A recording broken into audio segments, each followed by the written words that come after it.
I never felt the need to shout to be heard. I didn't drive a customized truck to get attention, and I didn't care for the flash of a designer watch. My hands were my resume, thick, calloused, and capable. I valued legacy over trends. When I met Victoria, I thought I'd finally found someone who understood that a life built by hand lasts longer than one built on hype. We met at a small bistro in Franklin, Tennessee. She was striking, razor-sharp cheekbones, eyes the color of cold flint, and hair that never seemed to have a strand out of place. She looked like she was carved out of marble, perfect, expensive, and a little bit cold. She was a top-tier corporate litigator in Nashville, the kind of woman who wore $2,000 silk suits like armor. I was a master carpenter, restoring the historic estates she liked to show off to her friends. She told me she loved my authenticity. She called me her anchor in a world of sharks and empty promises. I gave her my best.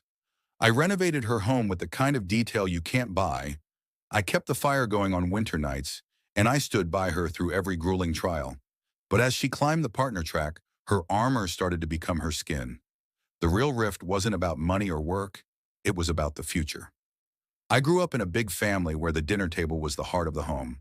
I wanted kids, sons to teach the trade to, daughters to protect.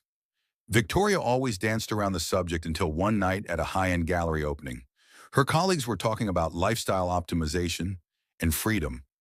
One of her friends, a woman who looked as brittle as glass, asked when Victoria was going to settle down and start a family. Victoria didn't even hesitate. She took a slow sip of her martini, her eyes sweeping over me with a mixture of boredom and condescension. "Children?" she laughed, a sound like ice cubes hitting a floor. "Jack lives in a fantasy world of picket fences and Sunday morning cartoons.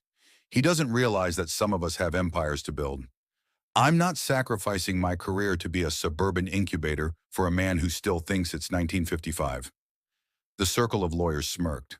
I looked at her, waiting for the "just kidding" or the softening of her gaze. It never came.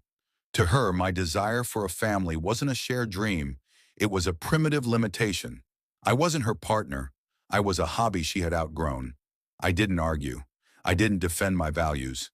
I simply set my glass down on a marble pedestal, turned, and walked out into the cool Tennessee night. I didn't leave a note. I didn't send a long, emotional text explaining my feelings.